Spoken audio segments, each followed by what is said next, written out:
I am recording now. Perfect. All right. Awesome. Anyway, all Yeah. right. We're going off Perfect. on tangents already. Hey, this is why it's a conversation, you know? That's why it is what it is.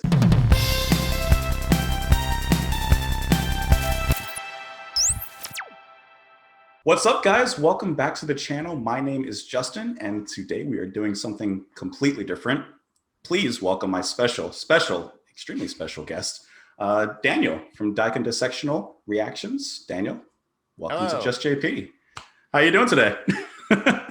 Um, I'm doing well. I'm doing very well. A little bit in shock that this is actually happening. I'm super excited about it.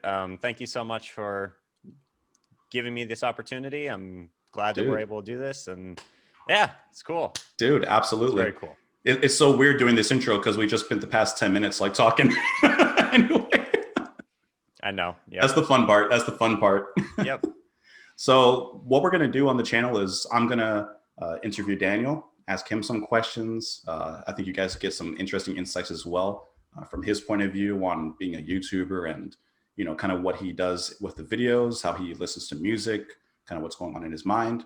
And then I'll also be on his channel and he'll be interviewing me. So it's kind of this cool like companionship kind of thing, you know? We were talking about how, especially in the reaction community, there's not a lot of like, what's the word? Communication, maybe? Not. Yeah. Relationship? Yeah. Sure. Yeah. At least not that I personally see too much. So Yeah. this is a really good idea, JP. It's awesome Yeah. idea.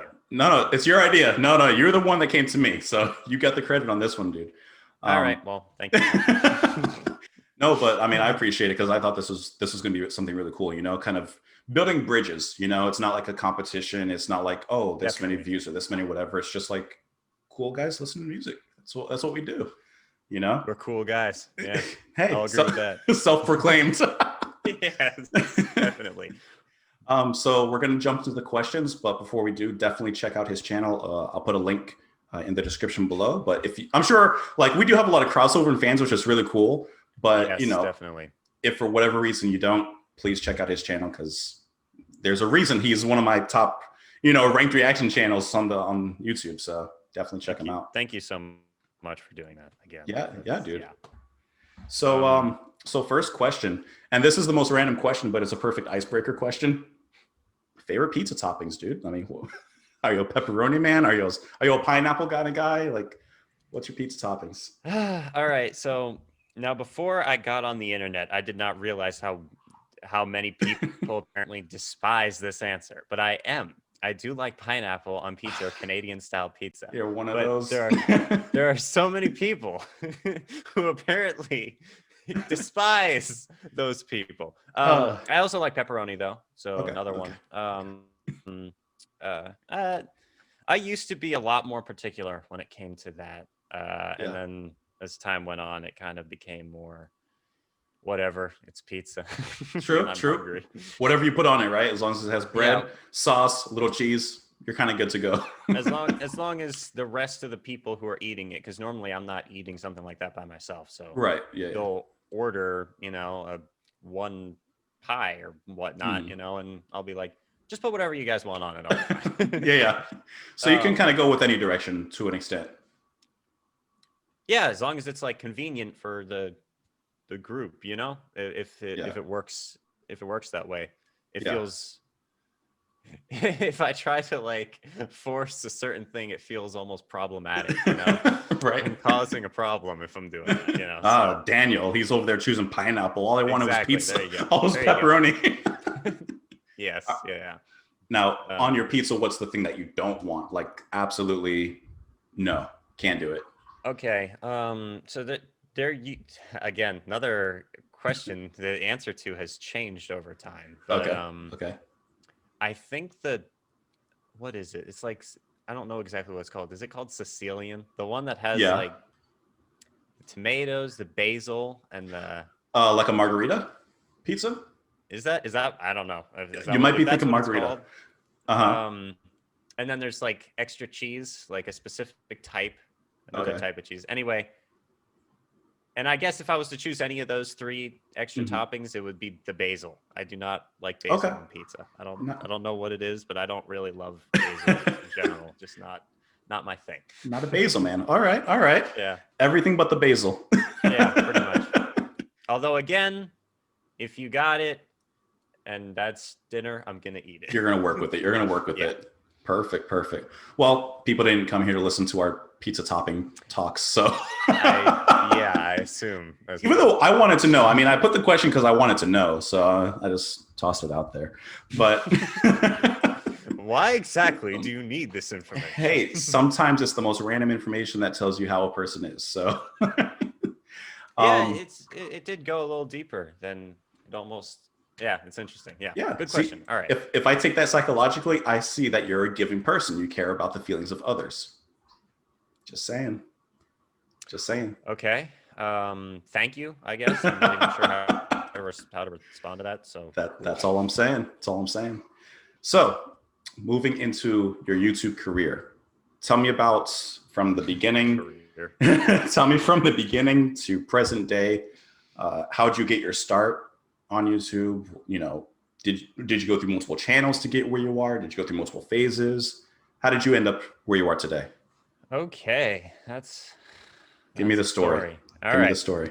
First of all, I've mentioned it before in my videos, but my parents had a pretty unique way of raising me, and I was not really on the internet at all until I was, I don't know how old I was, either like I might have been 14 years old, you know? Okay. But leading up to that, I still knew about the internet, you know. I guess a better way of saying it is I did not have like unrestricted access, or I wasn't like able to make a YouTube channel and stuff. Right. But I wanted to.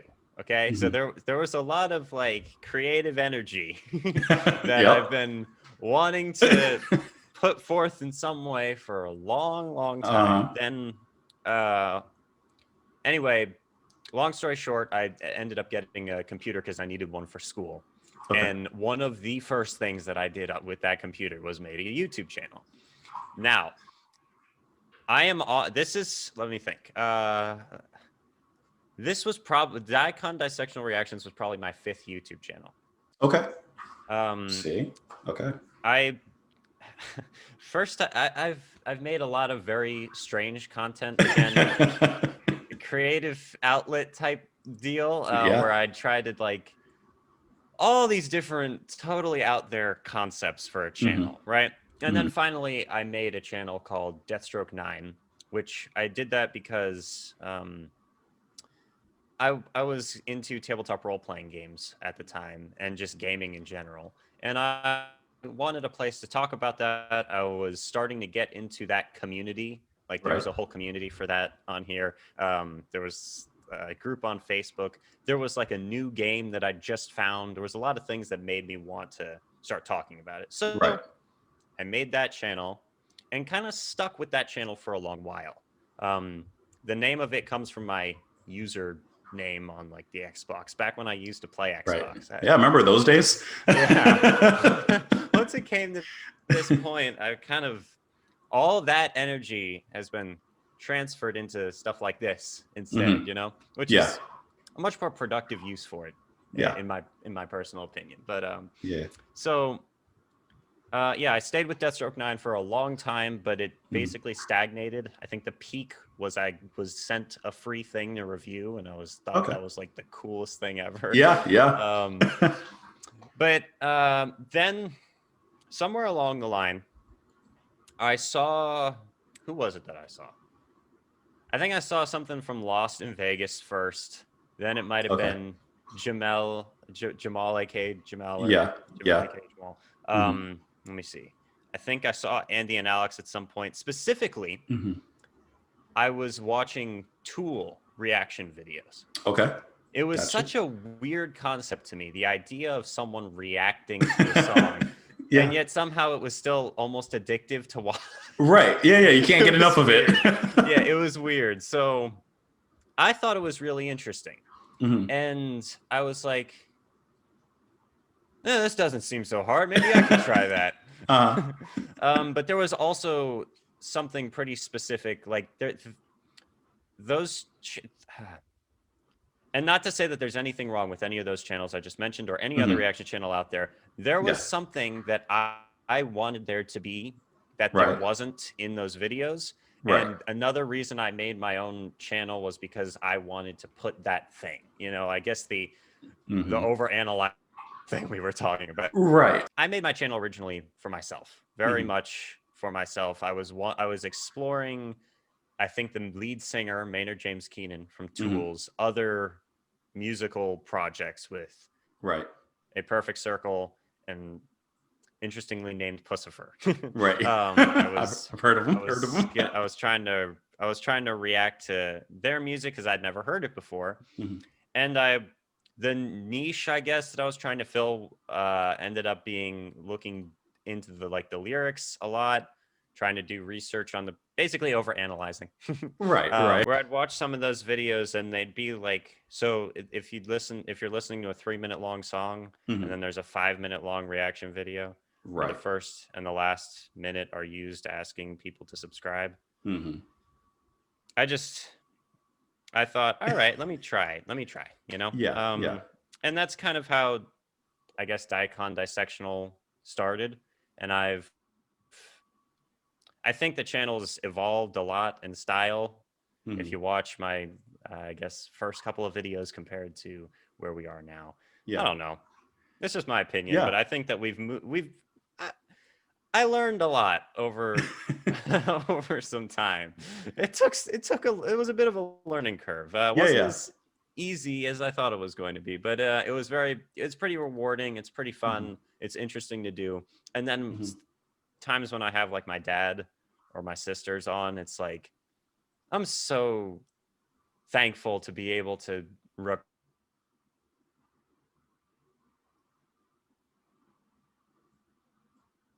that's a memory for me. You know? Yeah, absolutely.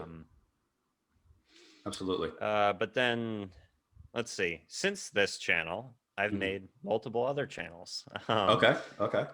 None of them, there's one collaborative effort with me and a friend have been doing, which I can't talk about it because it's pretty weird, and we have like this concept for it and everything, but if I talk about it, I feel like I could end up ruining it. So, so just leave it as it is. Basically, leave it as it is. But you can find it. You have to look for it, though. They're gonna look. You know they're gonna look. Fine, but if anyone wants to, there are clues on my Deathstroke 9 channel that lead to this other weird channel. But anyway, the Easter egg hunt begins. All right. But yeah, I wouldn't call it a YouTube career. I mean, right now it's still kind of a hobby. I mean, I put more effort into acting and then trying to, I hope maybe someday I can be an artist, you know, move from reviewing things into creating things, you know? Definitely. So I've been working on that for a while. Who knows where that will go, but you know, Well, that's cool though, at least like, no, and that's cool that, you know, you've seen your own progression. And would you say that now you're in like a comfortable spot, like doing the channel, like you feel like you kind of have a hold on it and everything? Content wise, yes, definitely. So overall, I have become more confident in the content that I've been creating. And I think that there's been a definite progression over time. And hopefully my audience thinks so as well. And I've seen some comments that seem to indicate that. So it's good. So yeah, I'm more comfortable with the actual, you know, setup of a video. I know what I'm doing when I start. So yeah. Right. You come in with the right mindset and you got everything ready. You know what you're going to do. You sit down and you do it. So definitely. Yeah. No, that's awesome. So talking about, you know, being a YouTuber, I'm going to call you a career YouTuber because I see you as a career YouTuber. I can't help it. But like, Thank you, I guess. I see if you regularly upload, I can't help but okay, you're a career YouTuber, you know. Right. So like, what would you feel is like the most satisfying thing out of doing what you do? Is it the people? Is it the music? Is it being able to express yourself in some way? What is it that makes you the most satisfied after out doing this? Specifically, the reaction channel. Let's see. All right. So for the reaction channel, I think first and foremost, we've got the music, you know? Right. That's why I started the channel.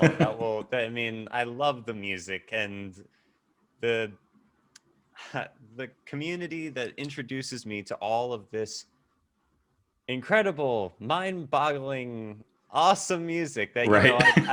I might not have been aware of before, you know? Exactly. It's very interesting. It's very that to me is the biggest thing. Mhm. And then if I were to keep going down that list, I think number two would be, and I've mentioned this already, like when I have my dad or my sisters in a Mhm. video and having almost a time capsule, you know, like I have Right. these videos Yeah. uploaded to YouTube. YouTube's been around for a while. I'm hoping it continues to be around indefinitely. Yeah, Who exactly. knows? But, obviously YouTube's been changing a lot recently and not the greatest of ways, but Right. Right. that's a totally different conversation. um, but in spite of that, it's still really cool to have all this stuff on the platform. Maybe one day I'll look back on it, you know, and Yeah. see what I was thinking at this time. Like, what was I doing? Exactly, sure. Yeah, it's fun, it's interesting, Mhm. and I enjoy it. And number one for the music, number two for the memories, and number three, I guess, the community as well. The community's awesome. Yeah. Very like the high points of this community is the interconnectedness of everything. You know, like Yeah. like when I start up a live stream or something, which I don't do very often, I'm hoping to Mhm. do it more in the future. But if I start something up like that and I see in the comments 30 or 40 names that Uh-huh.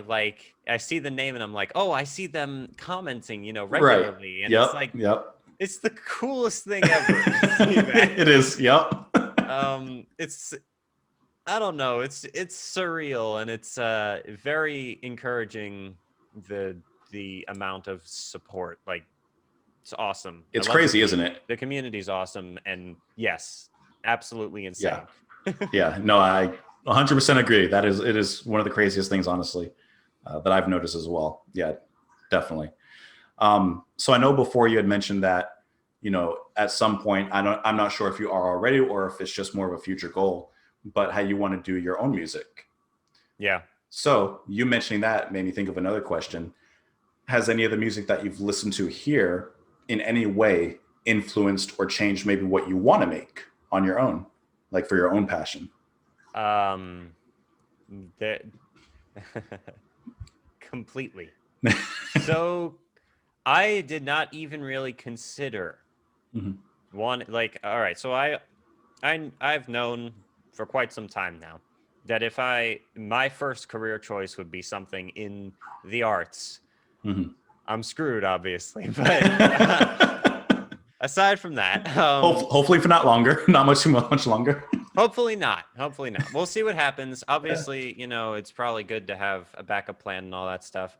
Mhm. I also hope that if I am willing to, like, give it my all, it'll work out in the end. We'll Right. see. But yeah. So I've been, you know, first I started doing creative stuff as an actor in Mhm. not like drama actor, although I've Mhm. gotten more interested in that as well as time has gone on, but more like film actor.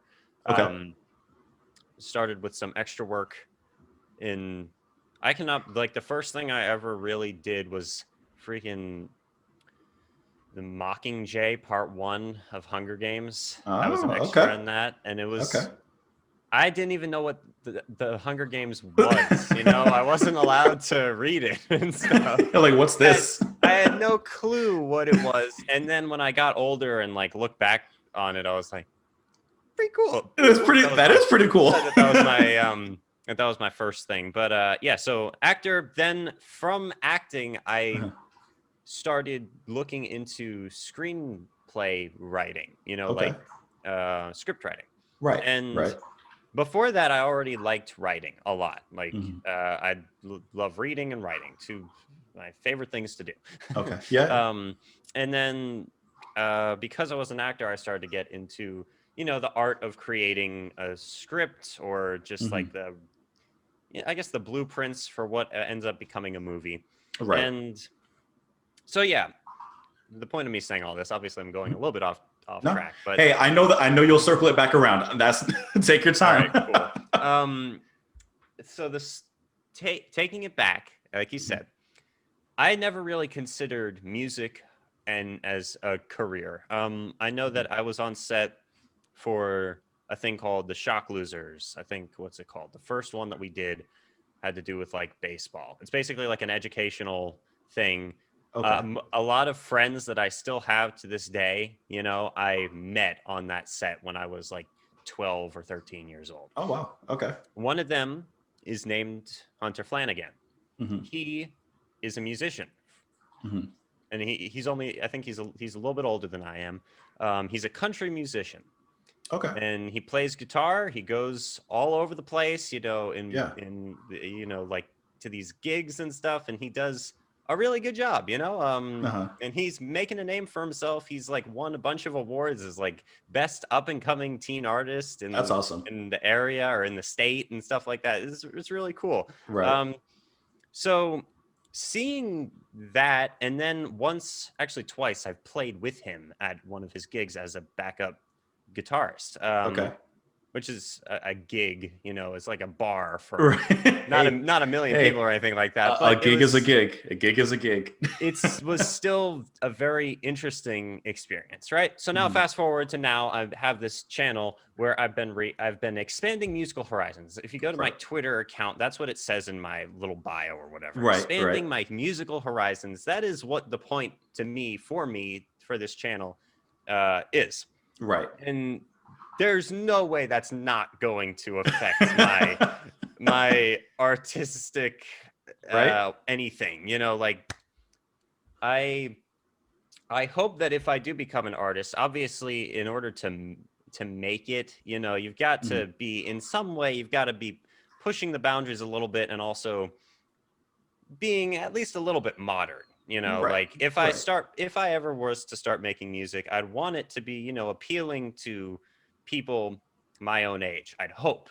Right. But at the same time, like 70s progressive music, It's something. all classic rock, all Uh-huh. of it is very, very, very inspiring. And I hope that if it's possible, I can like fuse the two in a way, or at Yeah. least another thing that doing this has made me think. Another thing that this made me think about is I hope that I don't get like pigeonholed into a genre. And I want to, Right. like, if I start making music, Uh-huh.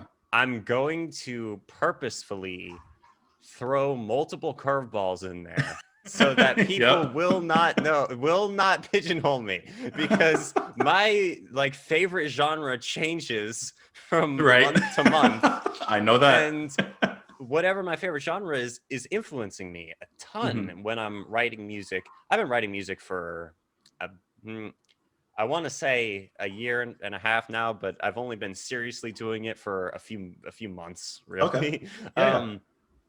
But like at one point I was like thinking to myself, I've got 100 and something, not 100 and something, but it was like 70 something song lyrics and like Yeah. chord ideas in a binder, Yeah. but recently I've looked back on it and was like, this is all trash. I'm just gonna start that over. Maybe take a couple little like Yeah, yeah. of the little bits of gold out of all Right. the fool's gold in there, but for the most part, It's those the rough 70 draft. pages were very much a rough It's the draft. rough draft. Um, and I want to be able to allow different things to inspire me. If I was to become any type of artist, I would hope that people would like it because it was me doing it, not because of the genre I was doing it in, you know? Right. I know that there aren't too many people who've done that. Let me think. I think does David Bowie do that? I think he changed his style multiple times. Yeah. Or like Beck, he does that too. Recently, Stephen Wilson started branching out a ton with his Future Shopper and all that kind of stuff. Yes, I listened to Future Shopper and haven't really dug into the rest of what's it called, the Future Bites. Or Future Bites. That's what it is. Yeah, he's awesome. Oh, huge fan. Like I started with what's the Porcupine Tree album? In Fear of a Blank Planet. Yeah, of a Blank Planet. Yep. Absolutely mind-boggling. Loved it so much. It was just. Yep. So awesome. Anesthetize is like modern epic. Yep. And yeah, I actually learned the title track on guitar. Cool. I can't really sing it and play it in the house because it's you know, it's there's some stuff, dark track. There's some stuff in there. But yeah, Stephen Wilson, huge inspiration. Porcupine Tree is freaking incredible, and I've seen that he's done a lot of other stuff. And something that like, have you ever heard of Opeth before? Maybe. Yeah. Okay. Cool. I knew like nothing about them and found them because of Stephen Wilson. And while they are a little more heavy than what I might like, I like heavy metal, specifically the I guess the vocals. Yeah. Some of Michael's vocals are very, very, very like death metal. Love them. It introduced me to that, you know, like I had heard that a couple times before and was like, I don't know if I really like this. Opeth's freaking sick. I know, it's like a high standard, right? They set the standard up there. Exactly. Yeah, it's crazy. Opeth's freaking mind-bogglingly good. But yes. What were we talking about originally? Honestly, how input, what you've been listening to has affected you. So, yes, to answer your question. So you're gonna make a death metal band, is what I'm hearing. A death prog band is what I'm getting. Who knows? See? Who knows? We'll see. You'll see. I'm excited to try this stuff out though. Like I feel restless a lot of times in my personal life, just in general. I feel like I'm always looking to the next thing, you know. I want there to, this is obviously a pretty, I don't even know what I'm saying at this point, but I want there to be, we're all listening, some type of I don't know.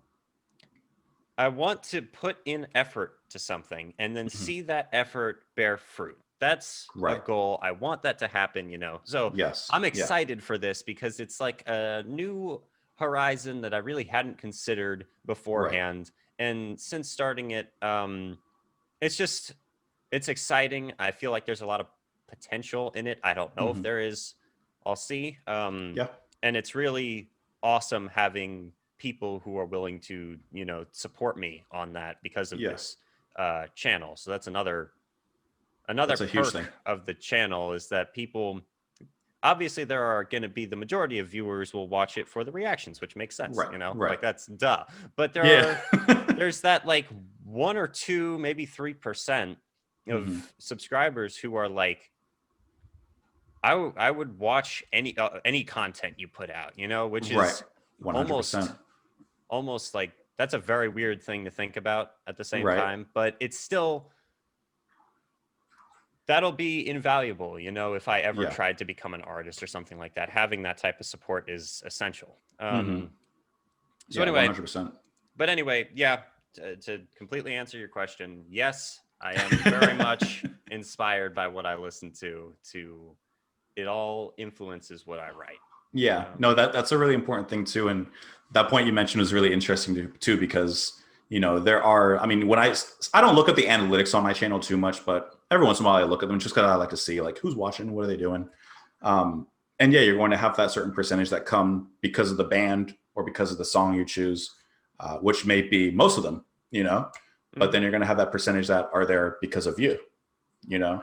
And to me, that's kind of the cool thing about, let's just take reaction channels because that's what we know. For example, let's say having 5 different channels covering the same song. Yeah, it's the same song, but you're getting 5 completely different viewpoints on that song. Yes. Which to me is the coolest thing, you know?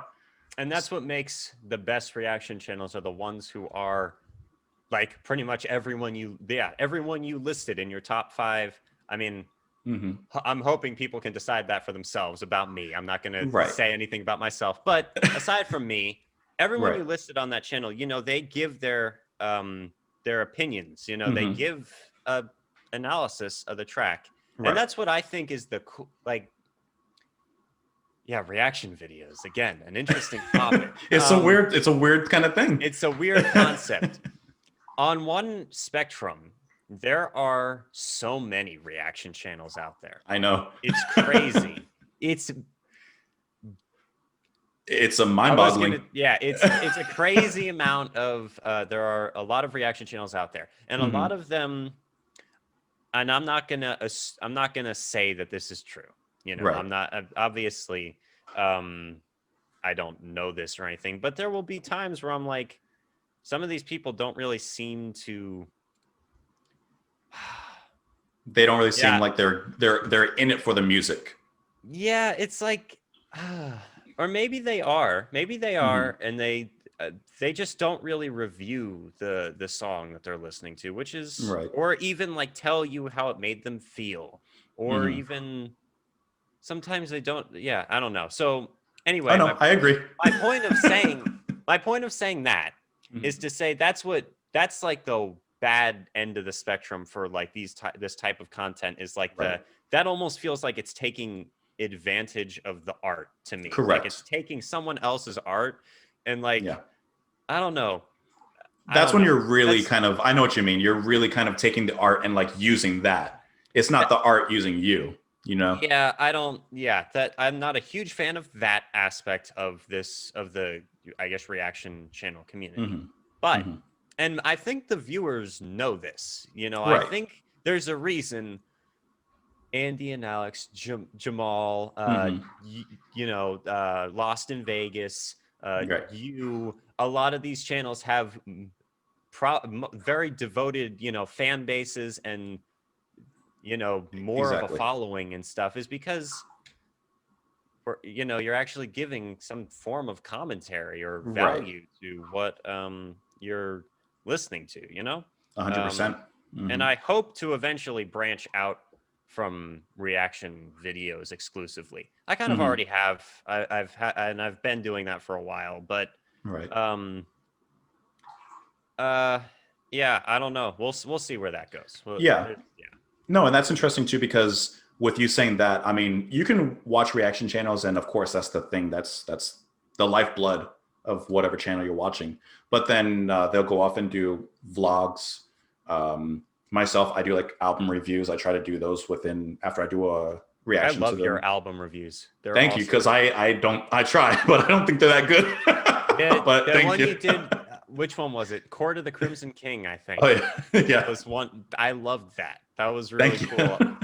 And that is one of the first things that showed me how good you are at like I've seen like Rolling Stone try to do this before, where they try to like describe music. They're not really that good at it. Like, wait a minute, Frank Zappa said something and I saved it on my computer because of how good it was. Let me find it. I just did some Frank Zappa. Did you really? Yeah, I did. Did he block you? Yeah. Probably. Yeah. I think his estate is all over the place. But that's what I heard. Anyway, he said writing about music is like dancing about architecture. It makes sense. I get it.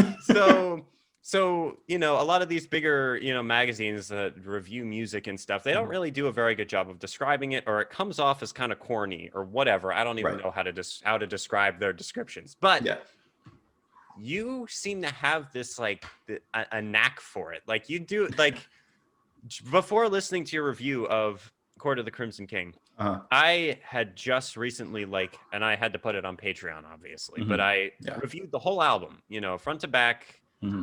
I've now listened to the album I don't know exactly how many. It's more than 10 and probably closer to 20 times. Okay. Maybe not at that point yet, but closer to that. And such an incredible album.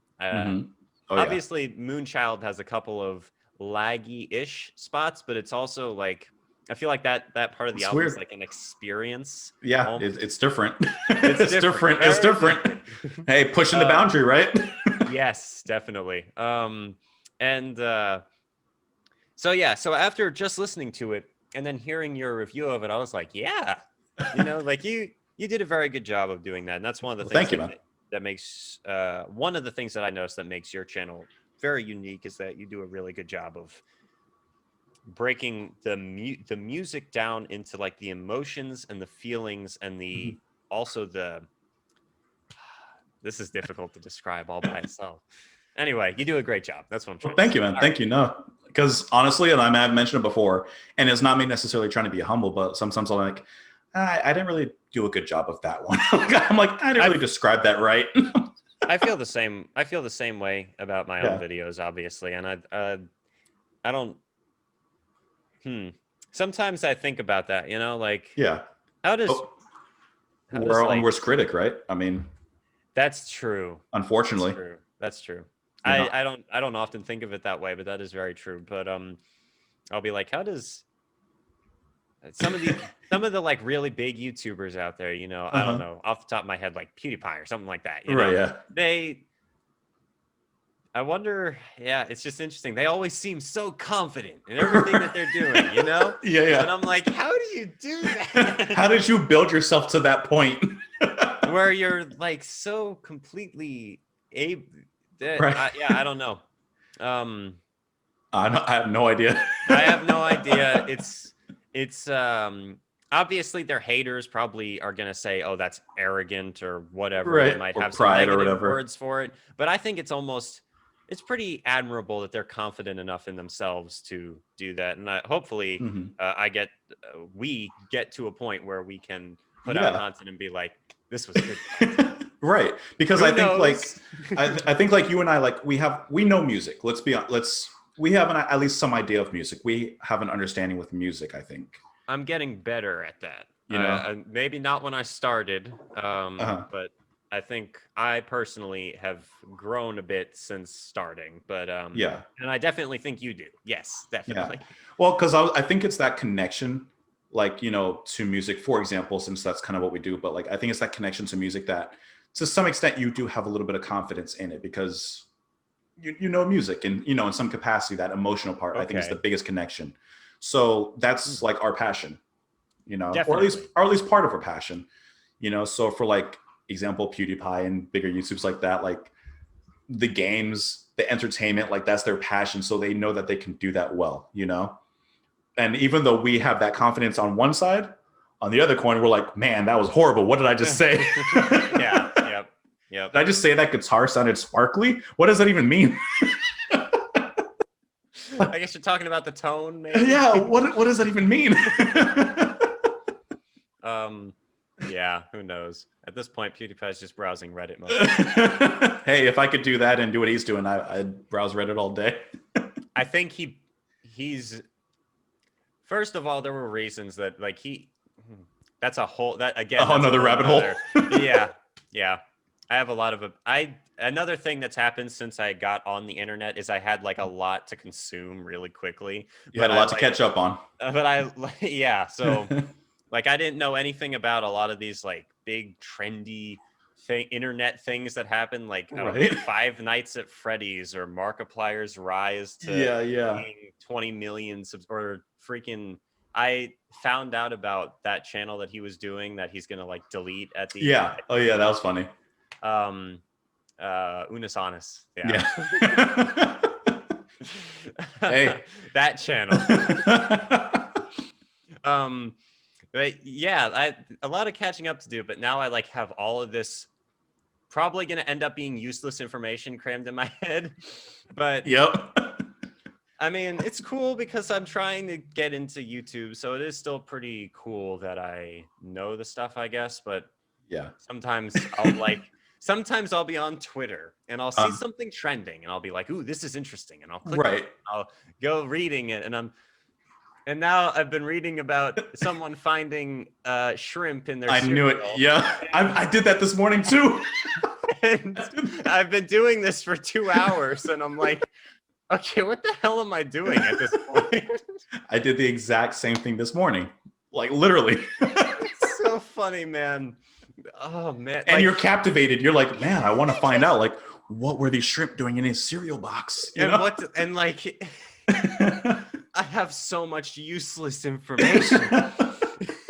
Like, did you know that the South Coast shrimp migrated into this, and this is where the factory is? You know? Or that the guy is like married to this person and used to. It's a Topanga with the from Boy Meets World. Yep.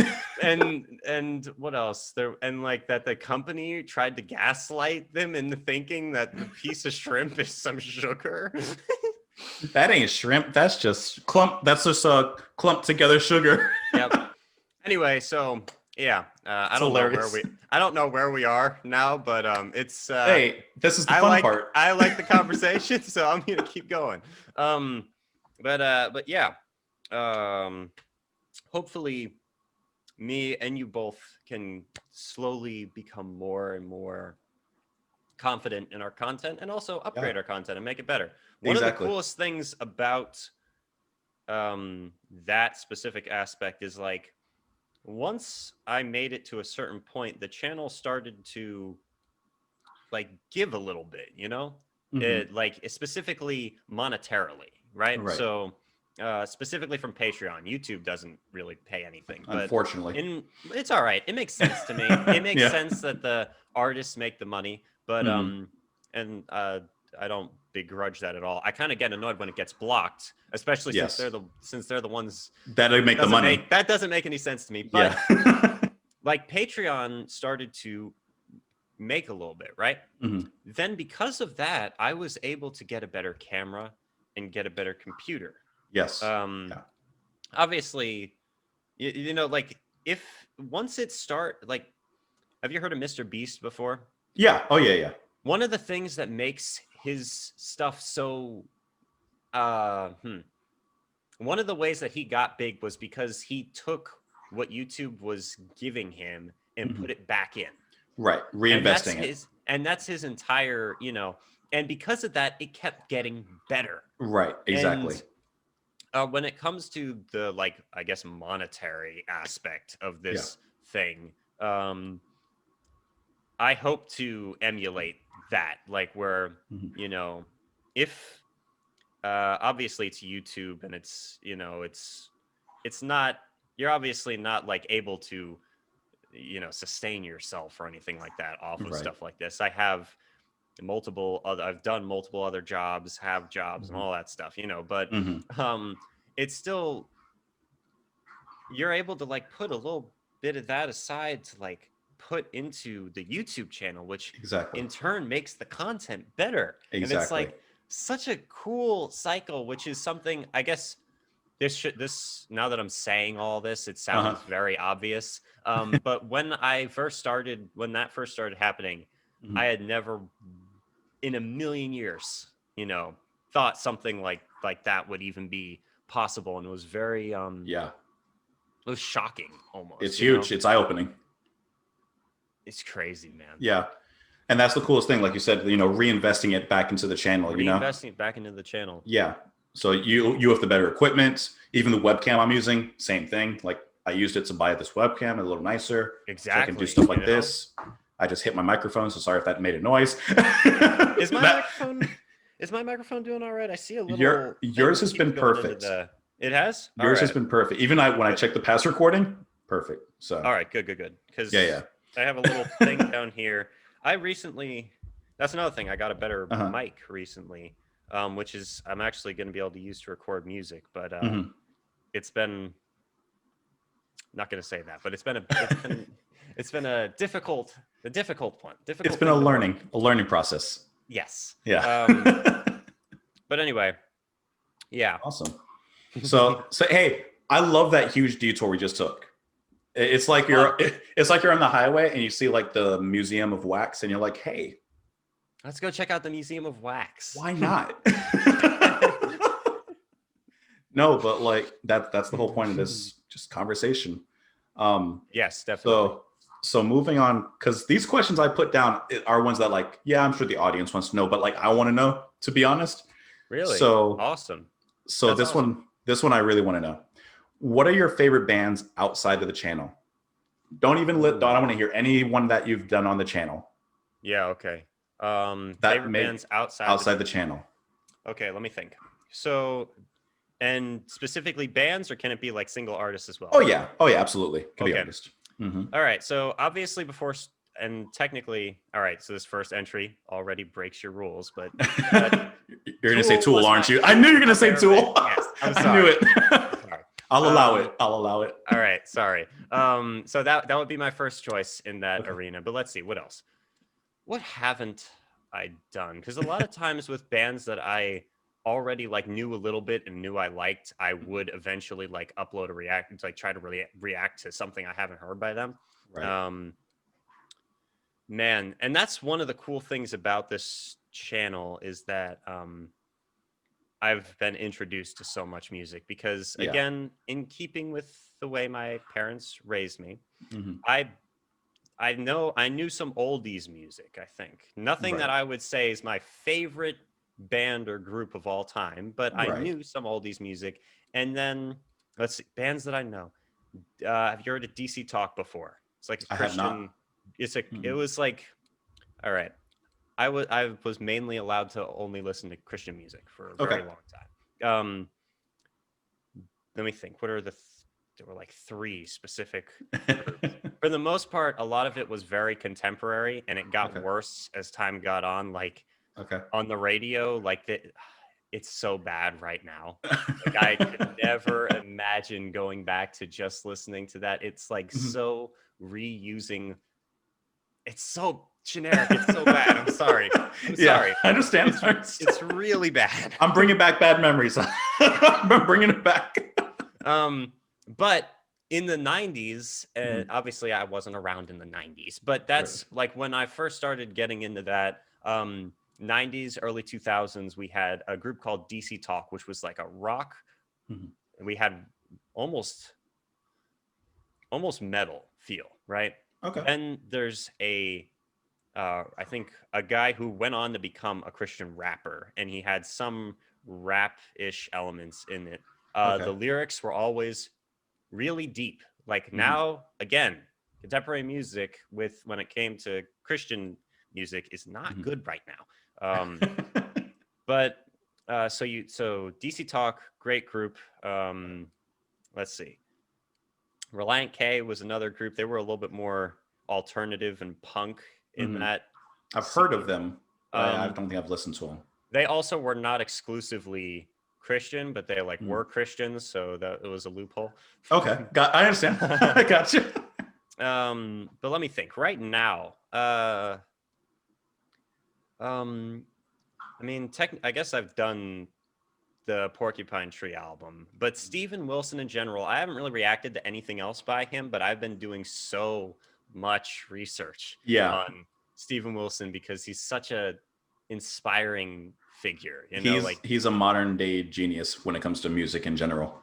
Let me think. What else? An artist I recently started liking is this guy. I guess he has a band. I don't really know. Hobo Johnson's the name of this artist. Haven't heard of him either. I don't really. It's hard to explain why he's so appealing. It's more lyrically than anything else. Musically, it's very independent and a lot of times kind of simplistic. But his delivery, I think that's what it is. The delivery of what he's saying is so freaking real. It feels like he's talking to you, and he gets so personal with everything. And he's relatively new, and I don't really like too much new music, but he does a really good job. I really like him, and I just recently started listening to him. Let me think. Okay. Yeah, I was just looking him up really quick because I'd never heard of him. Really? No, I was just reading about him really quick. Hobo Johnson and the Lovemakers. I guess that's his band. Okay. Yeah, Hobo Johnson and the Lovemakers. Yeah. Okay. You could watch his live videos are better than his, like, that's where you get that delivery from. You know, his albums that he's put out are still very good, but they're more like experimental and more I don't know, they're different, they're very different. Yeah. But when you watch his live stuff, he's got a band behind him, they've got, you know, guitars and drums and stuff, and he does a really good job. Anyway, let's see. No, I see he did a desk or a Tiny Desk concert, so that's cool. Yes, I love watching those. Those are cool. Oh wait, that reminds me of another group that I like. Let me think. They did one of those. I think Death Cab for Cutie, right? Okay. Right? Yeah. They're a good group. Them I've heard of, and I've they've been around me, but I don't think I've ever heard them. I don't think. They obviously have they have a few songs that are not that great, you know, but they have a few that really strike a chord, you know. But then let's see. I really got into thrash metal music for a while. Okay. So obviously first was like early Metallica, and then I liked all of their later more melodic and heavier stuff. But I've reacted to them a couple of times on the channel. So let's see. Other ones in that genre, like Megadeth, Pantera. I don't think I've done any Pantera on the channel. Anthrax, yes. Yeah, Among the Living. That whole album is freaking sick. I love that album. What's that other band? I know there's another one I'm thinking of. Testament, I think, is another one. Testament. I think I've probably heard a couple songs by them, not a ton. Oh, another group that I really like, System of a Down. Okay. Oh yeah. Huge fan of System of a Down. Like, I've listened to probably everything that they've put out, and I hadn't when I first started this channel. I had not listened to everything, but there's something very unique about them. And I really like everything from their self-titled to Surge's newest EP. Yeah, that's because Surge is like crazy, unique vocalist. He's just it's so interesting and weird. Yeah, when he sings, you know it's him. You know it's him immediately. Yes, definitely. Then I just started doing Nirvana's MTV Unplugged channel, because I had not really seen too much of that. But Nirvana, I got into them because they were easy to play on guitar. Like, that was the original reason I got into them. Then Kurt Cobain's like stage presence and his like a lot of things about him. Another reason I really like that group, Foo Fighters. Then as an extent of that, and they're good. Dave Grohl and everything. Since being introduced to Frank Zappa, he like blocked pretty quickly, and there wasn't it. Yeah, I don't know why I haven't reacted to more by him, but I know I've been listening to more by him. I've listened, you know. Frank Zappa's really. I like unique things. I really like prog, right? Yeah. I love progressive music, but a lot of times I want to, like, you viewers introduced me to that, you know? Right. So I like reacting to it and doing all of that research, which a lot of I'm not sure I look at every single lyric, reading into as much as I do on my videos when I just listen to music. So while I love prog rock, it's like my favorite genre, prog metal as well, and then some math rock and stuff like that too. But I prefer to react to that on the channel. So outside of that, I also love these experimental, different or unique things like System of a Down, Hobo Johnson, Frank Zappa, all that. Very, very like outside of what my comfort zone is, and that's why I like it. You know, that's the fun part, to get out of it. Expanding the musical horizons. Exactly. That's what we're trying to do here. Because if you stay within your square, you're not expanding. Yes. You know, and that's the fun part. I think. Any other groups? Of course, I'm blanking now that you like asked it me. Well, naturally. Of course. Like I know there's so many too. I know, And in a Can't few bring minutes, 'em. you're gonna remember and like, man, why didn't I mention this one? This Yep. one's so obvious. Yep. Speaking of what while you're thinking, I totally did not mention how much I like your shirt. I didn't mention it at all. Wise men don't know how it feels to be I meant to What say a- that when we first got on, but I never got the chance. So I'm going to take this chance to say it Thank now. you. Yeah, thick as a brick. And Jethro Tull. Jethro Tull, like if you were to ask me what my favorite group that I've like reacted to on my channel is, I could not say like a definitive single answer, Mhm. but like Jethro Tull, Rush, Nightwish, some big ones for me. Yeah. You know, like Jethro Tull was. I love them so much. Well, I love well, them so much that I've been going through their discography album by album. I'll just get rid of that question. I'll just get rid of that question. Yeah. So I asked you what bands you've listened to outside the channel that you've kind of listened to on your own. So my next question was going to be which bands inside the channel have like kind of become your favorites, which you kind of just rattled off a few, Jethro Tull, obviously. Let me think. There's probably more. Mm-hmm. Let's see. Renaissance is one that I feel like I didn't awesome. give enough attention to when I first listened to the first song that I listened to by them, and it blew me away. But then I guess just moved on to other things and just didn't really come back to them. Just came back to them again and almost cried listening to the song. It was so good. And again, I'm probably not going to come back to them for a little while. Who knows? But they're another group that I feel like maybe people don't give enough credit to. Like I 100% agree. Really good. 100% agree. Let me think. What else? There's so many, man. I know. I really like quite a few of the singer-songwriters that I've been reacting to, like Jim Croce and stuff like that. But Gordon Lightfoot, definitely. Yeah. But my favorite, I guess, I only listened to one song by Leonard Cohen, and already top tier singer-songwriter. Was it Hallelujah?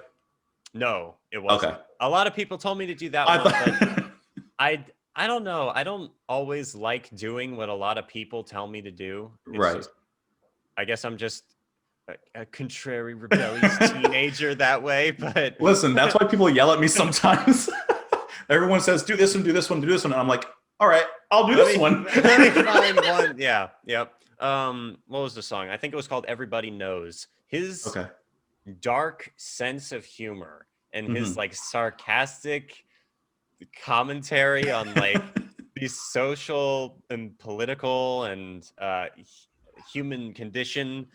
I really like it. Like it's similar to why I really like George Carlin or Bo Burnham or some of these other like artists and comedians and like people who have like very cynical outlooks on life. It's so interesting to hear them talk and stuff or sing. So Leonard Cohen's up there. I've only heard one song by him. My favorite one probably is Harry Chapin at this point. Every single song I've heard by him, like, I guess he's like perfected the art of having a twist at the end that makes it like. Don't you love that? Gut punching. Like, my boy was just like me, or now I'm flying and actually, if you haven't heard, have you heard of Taxi by Harry Chapin? Haven't even heard him. I'm going to shut up right there. Haven't even heard him. All right. Taxi, if you ever, I don't know if do you like singer-songwriter types? Oh, yeah. I think, Oh, yeah. Listen to a lot of Joni Mitchell and stuff as well. Oh, love it. Joni Mitchell. Oh, yeah. Oh, yeah. Damn it. Oh, yeah. Louise, I've only done like one song, and that one, I like, another example, similar to like Renaissance, another one where I like loved it, and then I guess didn't come back to it. To me, that's like one of the hard parts too of doing a reaction channel is sometimes like you have so many requests or so many other bands you have in your mind that it's like it's hard to like keep one, even if you love what you heard. It's like, okay, but I got to do this one now, or like there's so much going on. It's like almost like you forget, or there's just inundated with a lot. When it comes to that dynamic, the biggest I'm almost hypocritical when it comes to that dynamic, and that's that's the biggest problem I have. Like because I agree with you on that. And I wish I could just say to myself, I'm only going to do like 1 or 2 songs by any given artist and then come back to them later, Right. so that everyone has a chance, Right. and I do think that for the most part, but then something like Jethro Tull will come along and I'll be like, I'm gonna do every album in order. You did go into this a little bit, but maybe I'll pull some more out. But what's your musical history like? And I mean like listening history. Like I know you kind of got into a little bit of what you grew up with, but all right, musically, what led you here? What led me here? Okay. Yeah. I mean, I guess the very simplest, bare bones way of saying this is mostly Christian music, and it started with more diverse and interesting music, but then eventually it just like whatever was on, like that is what used to be on the radio when I was growing up. Is you'd hear things that were at least had guitars in them. Right. Remember those? Or at least had a melody or changes or a bridge section or and right now what is on what you, and I'm not going to put a blanket statement. Obviously it's not all of it isn't like this, but the vast majority of what you would hear on those same stations that we would used to listen to is the most generic rehashed BS I've ever heard in my life. Toss it in a microwave, reheat it, and there's your lunch. Yes. But yeah, so I grew up on mostly that. I know that when I was a lot younger, I don't really remember it, but I know that my parents like listened to the Beastie Boys, and my dad has always been a metal fan. Like my dad loves thrash metal. That's cool. And then some aspects of there it was. Okay. I'm gonna say one thing before I go for it. Do it.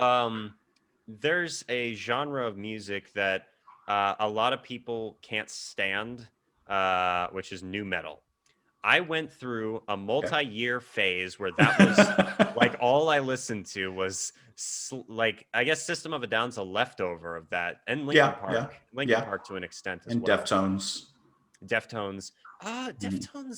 They like started as that, but then they moved in a very different direction.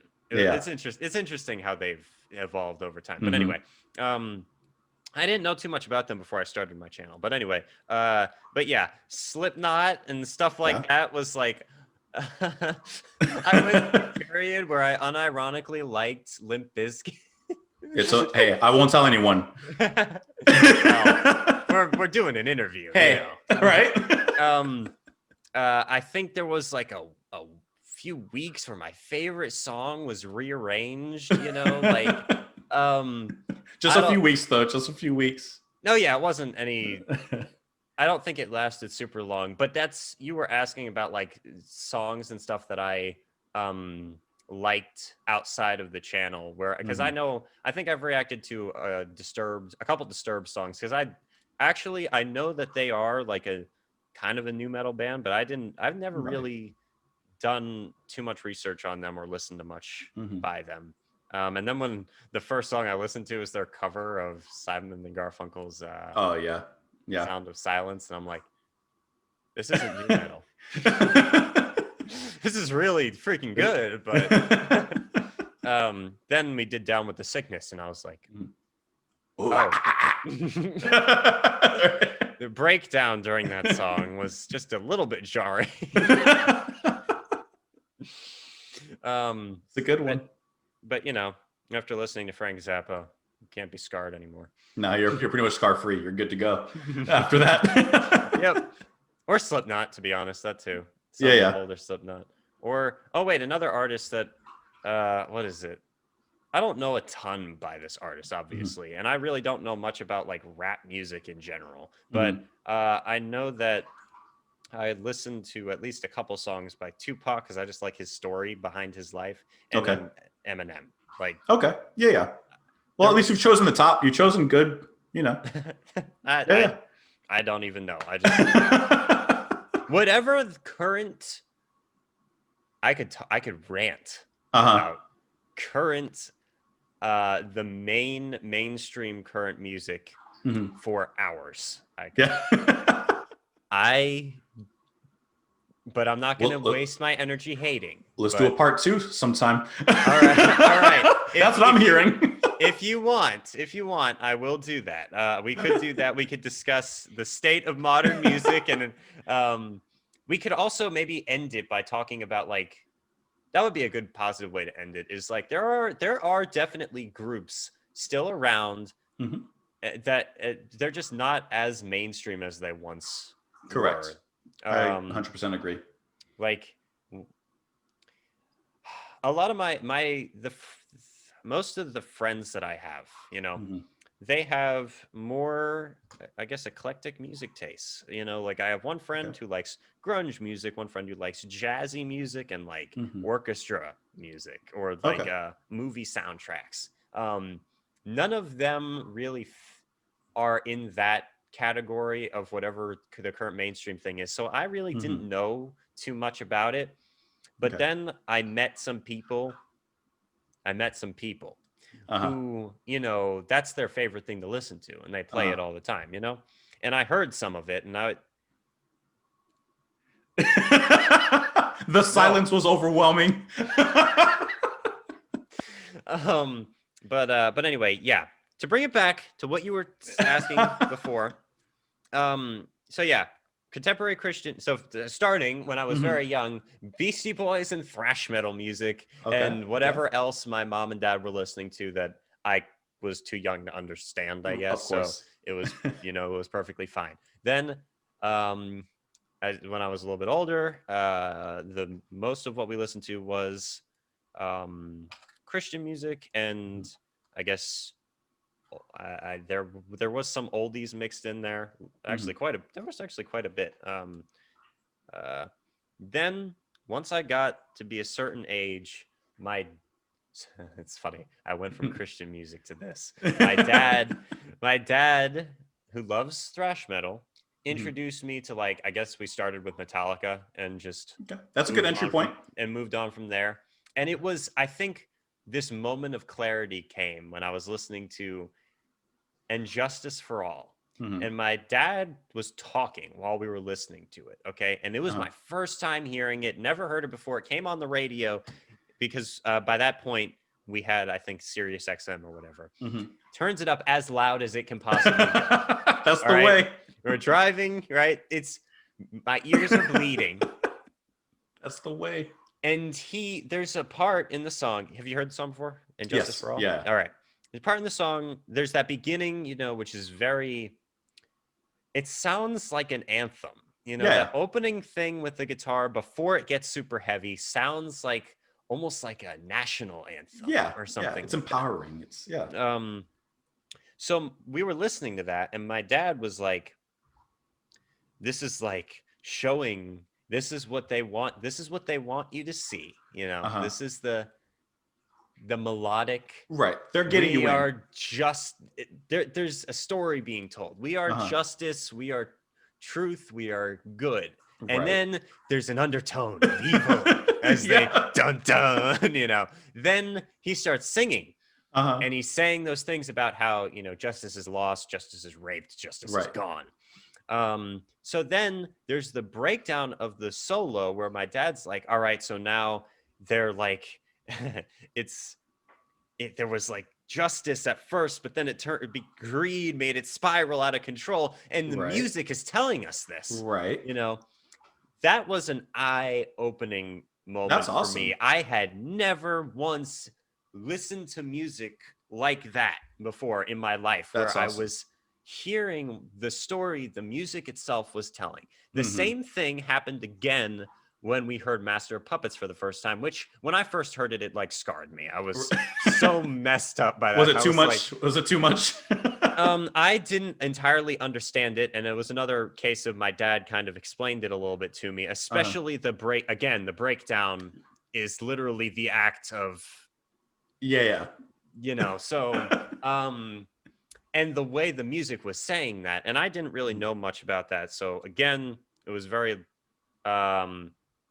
it was an interesting experience, but Right. Metallica for a long time, I was like, oh, they're the greatest band of all time. They're the only ones who do that. Yeah. That's wrong. That is And then very, you very listen to wrong. more.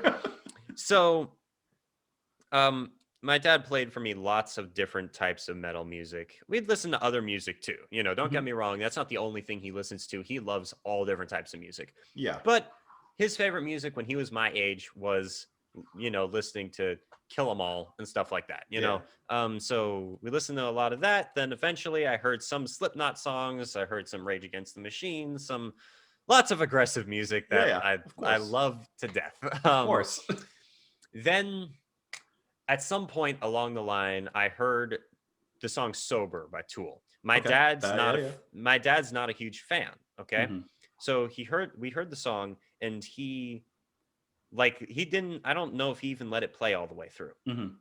He was like, "This is another group that a lot of people think is like really good. I don't really see the appeal." That's basic. Maybe not word for word what he said, but anyway, and that. Then at one point, another time, my relationship with Tool has been a long one. All right, so that was my. Would you say about 10,000 days? That was that was my first introduction to them. Then another time, months later, I had forgotten all about them. My dad starts playing this song, which I had no idea was the same group, but it was Schism. Yeah. Okay. Now Schism is, I mean, that's like he likes that song. I know that him and my mom both love that song. Okay. They listen to that song, or I listened to the song. I didn't really get it at the time. I hope I understand it now. Right. I hope that I do, but it's still a very I know the pieces fit. I watch them fall away. Our pure intention, which is juxtaposed, that's set two lovers' souls in motion, is now destroying our relationship. There's always so much going on with their music. There's always so much going on. So anyway, then eventually we listened together to a couple more tracks off Lateralis. And he was like, wow, I've never noticed how good the music in this song is, specifically for Lateralis and Parabola. The two, I think. I'm almost positive those were the two. Okay. Then their new album drops. And it's, again, long time afterward, right? And this is right before I start this channel. Okay. Their new album drops. They basically were on the verge of being my favorite band. I ranked them up there with Metallica, even though I hadn't really listened to much by them. I probably sound like a broken record by this point. No, you're good. I asked because I wanted to know. I put praise. I give Tool praise constantly. But so their new album comes out. My dad gets home from work and he comes in and he's like, "I want to listen to a song with you." All right. It's not even when their new album comes out. It's when Fear Inoculum, the song, came out. Okay. All right. He puts it on. He goes on to YouTube and puts it on. Again, loud as it can possibly go. Only way. And it starts and it's interesting, and I don't really know exactly what it is I'm listening to, and then it keeps going. And I think other people's enthusiasm for something will often help me get into it. It's a feeling that is shared, right? My dad, very enthusiastic about this. I was getting into it. It starts going off. I think my grandmother was here when this was happening. And when it was over, she came down and was like, "What are you listening to?" Yeah, I can imagine.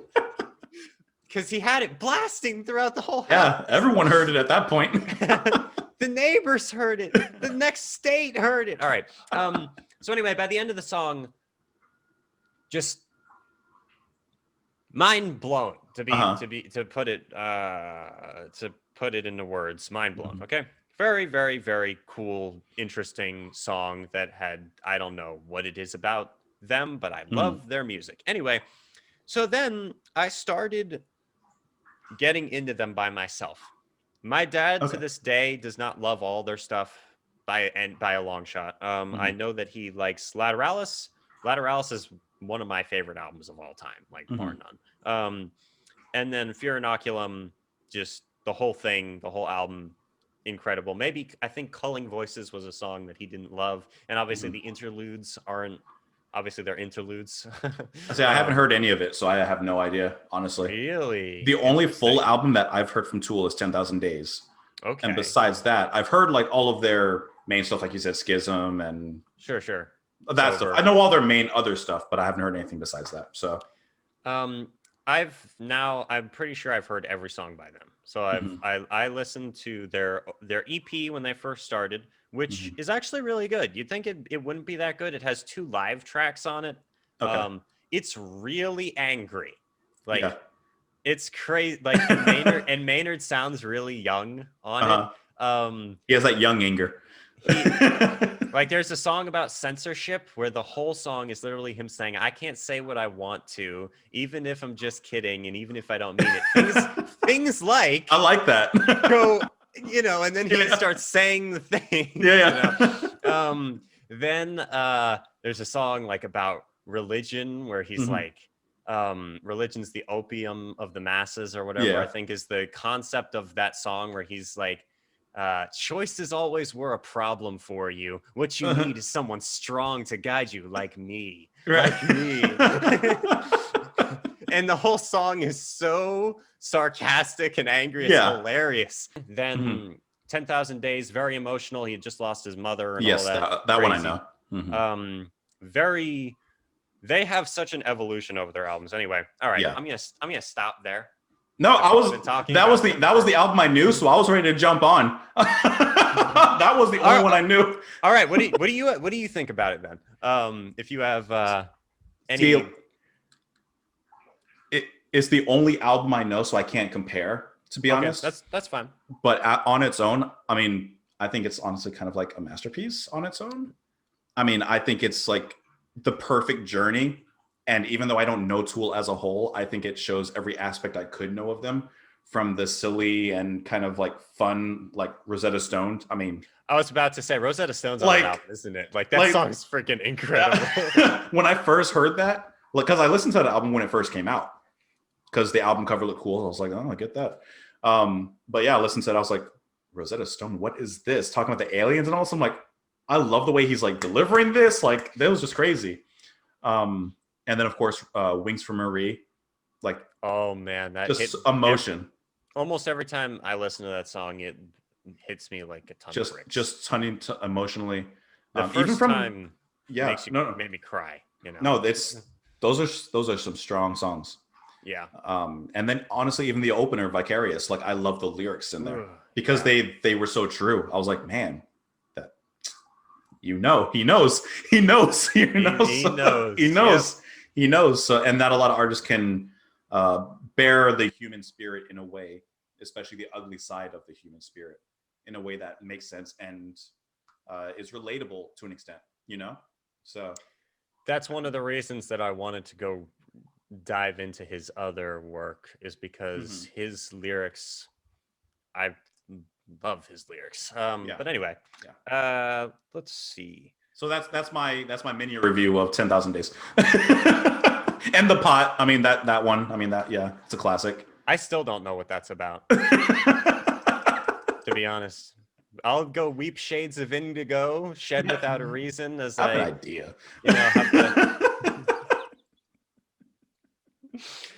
All right. Yeah, there are a couple lines that give more of an idea, but you're weeping shades of indigo. It doesn't say something about like, I don't get it. Whatever. I don't remember it. It's been a while since I've listened to it in full, but the main lyric that stood out to me on that one is like when he's just like,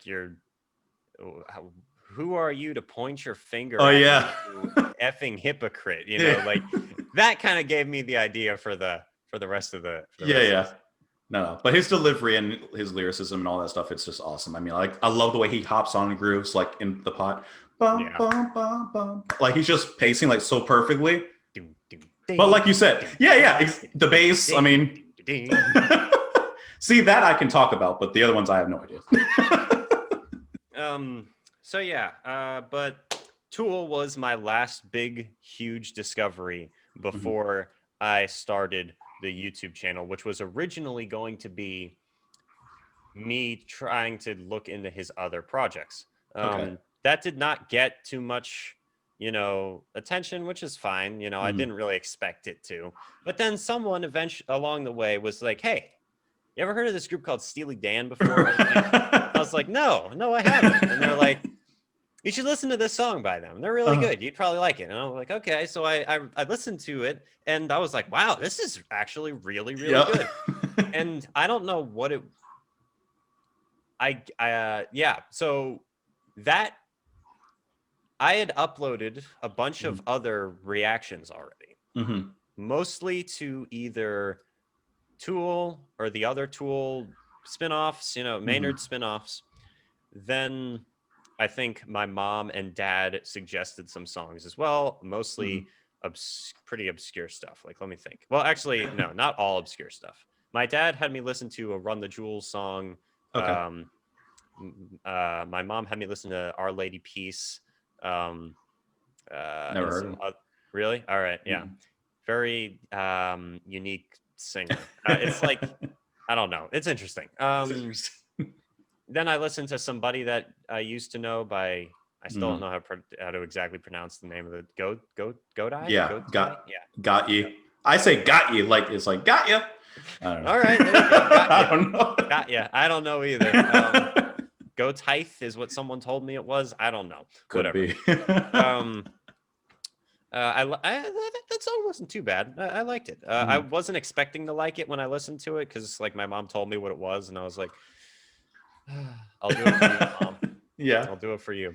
But anyway, then Steely Dan, and within like a few days, it had more, interaction than like any other video I'd uploaded. And a bunch of other people saying, "Here's other Steely Dan tracks," and I listened to more Steely Dan. Then someone was like, "All right, listen to Yes." That's the one. That was the straw. My life was never the same. That was the straw that broke Daniel's back. So, and by that point, this channel, and similar to what you said a minute ago, I used to look at analytics a lot more. I kind of stopped after a certain point. It was like a novel experience for a little while seeing that. Then now, like, the people in my comments are like, "You just got to like a couple million views." I thought they were like joking. You're like, what are you talking about? What? So like, then I looked at it and I was like shook for most of that day. I did have one more question, but I'm trying to find it on my paper. I should have organized this a little better. I didn't have that many. I'm looking for it. Okay, I see it now. My final question I had, because in my opinion, from my point of view, for your YouTube channel, you've made it. I view you as a success story. I view you as, you're, I mean, per my video, you're up here, So I think that I see you at the point that you could give advice to other people. So my question is, from where you are, from where you've been, from your experiences, if someone else wanted to start a YouTube channel, if someone else wanted to start a reaction channel, could be anything. What advice would you give to them for when they would begin it? What would you say is that one thing, that one nugget that they need to know? Okay. One thing. All right. You can give more. There's a couple things. The very first thing is to take everything that I say with a grain of salt, because it's all I know is what I know, and what is it? You don't know what you don't know, So anything that I say I'm going to try to make it more general and more, I'm going to try to make it as useful for people as I possibly can. But I understand and hope that you guys also understand that anything that I say here is, for the most part, based off my experience, which might not be your experience. So in other words, hold you liable to whatever you say, so that if they mess up, they can come back to you.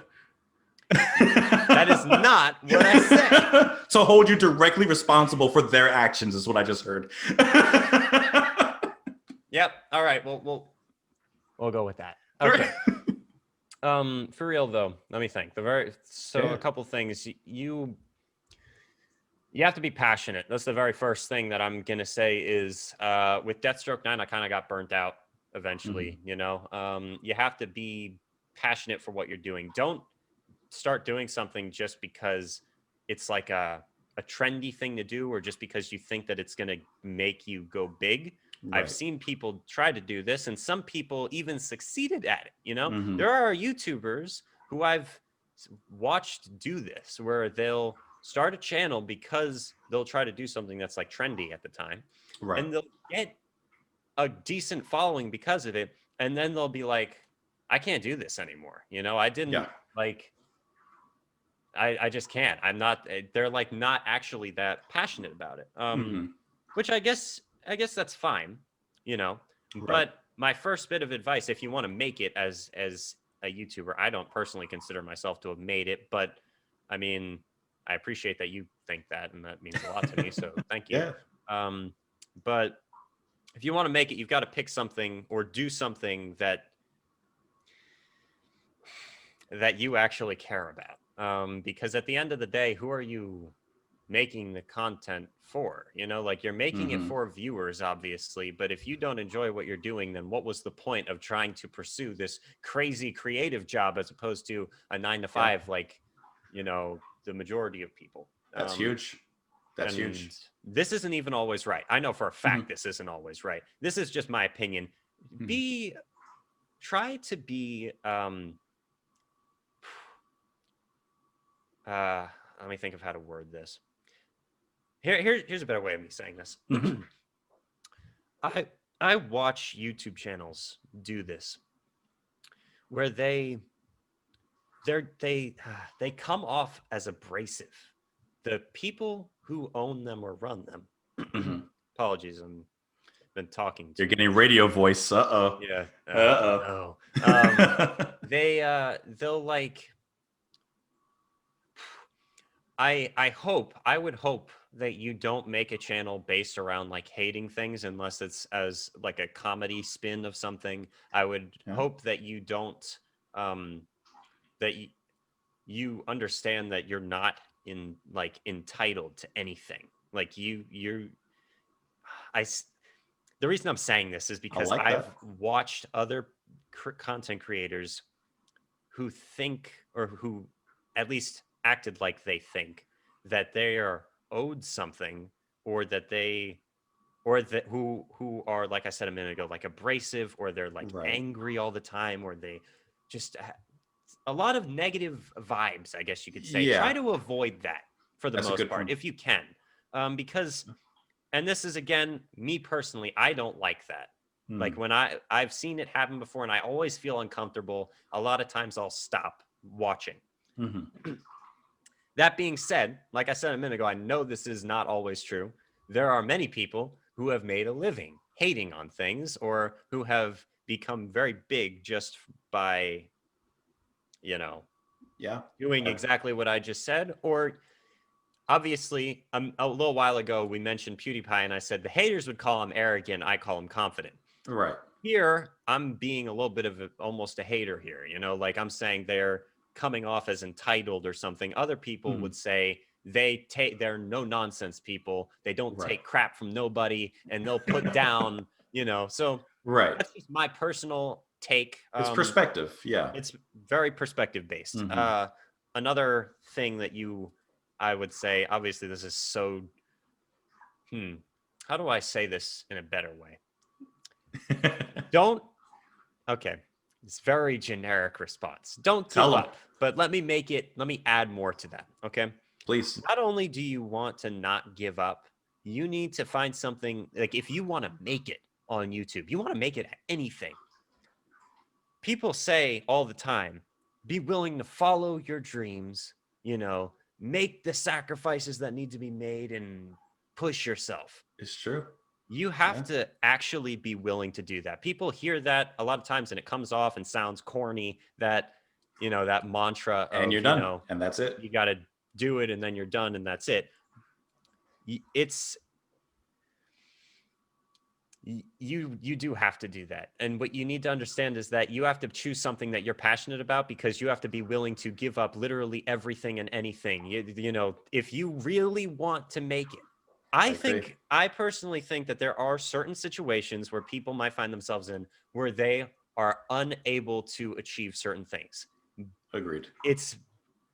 That's the way the world is sometimes. But if you are not in that position, if you are an able-bodied person who has something that you want and you can see a path to get it, be willing to give up everything and anything to make it to that goal if that's what's going to make you happy. That's, I mean, such a simple truth, but yes. It seems like some people don't really understand the truth behind that, but like it's going to be, or like people, I guess maybe people think it sounds too simple sometimes, but it's not simple. It's not easy. It's hard. It's what's behind it. I struggle with it all the time, you know, or like procrastinating or even trying to, you know, having a, like, obviously having a backup plan is smart, but when you have a bunch of backup plans, when you feel like you're in a safe zone, you're not going to push yourself to make or create You're not going to risk the best things that you can do. You have to take risks. And I hope that I can take my own advice here, but yeah, I think that that's a very important thing to do, is actually understand that, you know, that could mean, like, there's this one line in Eminem's song Lose Yourself where he says, success is my only MFing option, failure is not. That's what you want it to be. Right. There's a book that I have about writing scripts, right? It's called the 10-minute coffee break screenwriter, something like that. And it says, and the main point of it is for people who are not like being paid on a regular basis to write scripts. If you're like a new into you're not in the industry, you know, you don't have a job. You're like, you know, a single mother with multiple kids who's, you know, working and doing all these other things. And then you have 10 minutes. Well, that's good. You have what other people desperately need, which is a time limit. I like that. Something to challenge you, because that's when you're going to put out your best work, you know, when you have to push when for you're it. Pushing, exactly. When you are pushing, that's when you're stagnant, nothing's going to come out of that, you know? Yeah. If you're safe, why take a risk? Exactly. I want to put myself, and I try to do this on a regular basis, in a position, I want to purposefully put myself in a position where I have to do the best that I can. And if I do, then that's when, you know, hopefully whatever it is bears fruit. And obviously, don't give up. I have 7 YouTube channels. One made it. Okay. It was multiple years of practice and trying lots of different things. I know that there are people who blow up immediately, but again, with that idea of don't expect that to happen. It might, but don't expect it. I literally, like, you have no idea when it's going to happen. The YouTube algorithm is not fair. It doesn't play. That's a magic genie. And it, you know, every once in a while it might open up. I still don't understand why certain ones of my videos are like, why is this my most watched video? Or something like that. Or second most or third most and stuff like that. But it does, you know, you don't know how that stuff works. And the best thing that you can do is try to put out the best content you can, because eventually I think that you will get recognized for it if you do, you know? Just let me think. Any other things? So far we've gone over. That's some good advice, to be honest. I'm listening to that advice. That's good advice for me. Honestly, cool. That was motivational. Seriously, that was really good. Thank you. I appreciate that. It's something I've personally been having. I've been trying to, I guess, live up to recently. I want to push myself to make better, more interesting, more everything. Just make every part of every output, every output better and more just yeah. Well, you Yeah. understand what I'm saying. Yeah. I think doing stuff like this is really good too. Mhm. You want, when you're first starting out, like tell your mom and your dad or your family members or your friends or anyone that you can to, Mhm. come show some support, Right. because when you're first starting, you need that little tiny boost, Yeah. Yeah. it's kind of discouraging if you upload 10 videos over the course of a few months, which you think you put a lot of effort into, and it has no views. Yep. So you want there to be a little bit of an audience from the get-go if possible. Mhm. Obviously that's not always the case. And then I don't personally do this, but I think it's important, especially if you're trying to like quote unquote make it on Right. YouTube. You want to be a little bit larger than life. You want to be something Right. people want to watch. You want to be you want your titles to be like clickbaity. Who was that guy who recently Right. he like blew up from making like one video where he like did one song in 10 different styles? Oh yeah. I know what you're He talking about. he Yeah, just recently like redid his I saw. image I watched this as, video. Yeah. so did I. Yeah. It was recommended to me a little while ago, and I like knew who he was a little bit, but I clicked on the video and watched it, and he's like, I'm planning on like taking my content to the next level past Mhm. that clickbait stage. But when you're first starting, sometimes that's like necessary to give your channel a boost. Right. And at the end of the day, here's another, I guess this will be my last thing. Mhm. I could keep thinking of things for a while, but I'm going to say this is my last thing. This is what you want, okay? I don't know if you're trying to make it, you want this. There are people who don't achieve this. You have to be someone that other people can recognize. You have to be like, Noteworthy. Justin, you're a noteworthy person. You've like put yourself out here and you're reviewing music, like Anthony Fantano, right? Love him. You know his name. His Right. channel's called The Needle Drop. He has like 5 other channels, Yeah. but you know him. Right. You're not watching The Needle Drop, or you're not only watching his review because he's reviewing Kanye West or something like that. You're watching a lot of times because it's him. Right.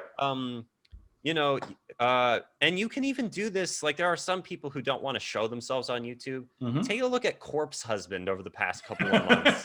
Yeah. I'm dead serious. That man freaking blew the frick up. Yeah. From Huge. and I think, what is he? He has some type of condition, I'm pretty sure. But he has an aesthetic. He has a character. He has everything. He is someone people will remember, whether you love him or hate him. Same thing with Dream recently. Another, there's all these content creators who make it big. PewDiePie, Markiplier, all of them. You can look at any of them. You know them.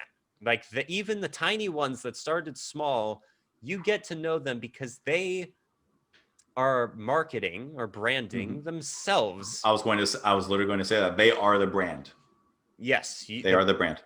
There is nothing else. The brand is me. That's what you. That's what you want. Some people fall into this rabbit hole of trying to please, like I said a minute ago, trends and stuff. And by doing so, they remain nameless, and it becomes more of a 5 minutes of fame thing. Yeah, you're a trend chaser, not a trendsetter.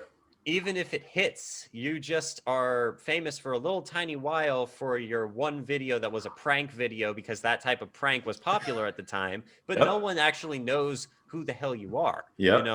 And obviously, like I said a minute ago, I don't really do this on my Dicon channel too much. I do sometimes tell personal stories, and I know that all of my interpretations of stuff is based on myself. I'll be like, I'm trying to interpret the song as I personally take it, through my experiences, my knowledge, and what I know. And I guess because of that, it does that to a small extent. I certainly don't think of myself as some larger than life internet personality who's a freaking influencer or any of that stuff. I almost wouldn't want to be that, but I think that to make it on YouTube, you kind of have to be, or you need to be able to be that person if you need to. Yeah. to an extent. Yeah. Again, take these words with a grain of salt, and to an extent, like you just said, Mhm. people can see through fake. Like Right. Markiplier's has multiple characters that he plays, and he also Mhm. has himself. Correct. And he, as himself, he allows he's interesting. Right. And I'll bet that he does strive to be an interesting and entertaining creator. Exactly. Even as he's being himself or as he's being a character, people can see fake if you're like trying way too hard to be like super crazy. Yeah. Hey, everybody, let's do this. Honestly, you did that, and I just wanted to click your video. Frick!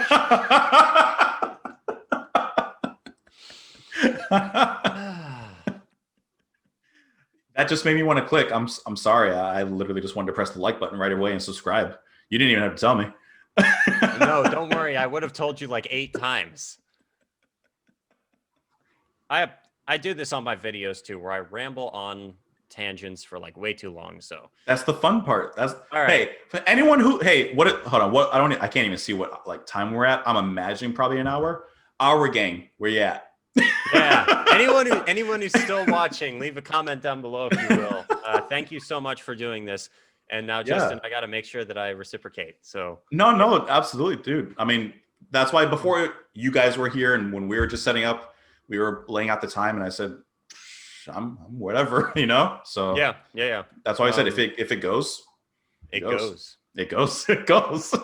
I guess I would like to thank anyone who watches me. I really appreciate it. It's a surreal experience when someone's like, you have 1 million views on your channel. That like, I can't even comprehend that in my head. And I just want to say that I really appreciate you taking time out of your day to watch a video of mine. That's like, just let me see. Last night I uploaded a video of myself playing guitar for like 40 minutes, singing and playing guitar, and there's over 1,000 people who decided to watch it, and that's awesome. There's some people who left comments that were very supportive. I think I'm not that great of a guitar player, and that I have very bad voice. That's just my opinion. Right. But and I've been taking vocal lessons, so hopefully it gets better. But there are people who just decided to take some time out of their day to watch something that even wasn't reaction related. I really appreciate that. You guys are awesome, and yes, it's very insane. Thank you for watching this as well. This is fun. This was very fun. It was I'm really glad that we got to do this. It was awesome, like talking to you and meeting you. No, I know it's weird, like meeting you, but same thing, the weird at either space that we're in right now. But it's the closest we can get, That's true. But at the same time, we were able to talk, even at the same time, even like I said before recording, I mean, we just kind of talked a little bit and just we're just talking. We're just two guys talking. We're just two guys talking. This could be a podcast. Why not? But if I had more time, I'd do it. That's the hardest part. But 10 minutes, right? 10 minutes. There you go. 10 minutes. Yes! Hey, I was listening. I'm so made my day, Justin. Thank you. I'm listening. I'm always listening. But seriously, like, thank you for contacting me and asking me to do this, because I was very eager and definitely would love to do this. And you may not feel it, but it's an honor to do this with you, honestly. So thank you for setting it up and showing up here and everything. If the feeling's mutual, Justin. I mean, you were around before I was, as a reactor, and you're really good at what you do. Thank you so much for it was such a huge shock to see that you put me in your list or whatever. So thank you for that. And thank you so much for letting me do this. I didn't really expect you to say, yes to this. And immediately, let's do it. or even I mean, so Thank you. No, absolutely. And yeah, that's all I've got to say. I rolled I roll out the red carpet for you, man. So everybody, thank you so much, of course, for watching the conversation. I'll call it, not the interview, it's conversation. Thank you for joining us here. And like I said in the beginning, definitely check out Daniel's channel. Like I said, I'll have it linked below. If you haven't, subscribe here, subscribe there, like this video, like his other video, et cetera, et cetera. Oh yeah, go check out my channel, even if it's just for my review or interview or conversation with Justin, because yeah. I forgot to mention. Yeah. This was my conversation with Daniel, but on his channel, he's going to have a conversation with me. So he's going to roll out the red carpet from moi. So check that out as well. Definitely. But otherwise, thank you guys so much for watching, and we'll see you later. Namaste. Thank you. Bye.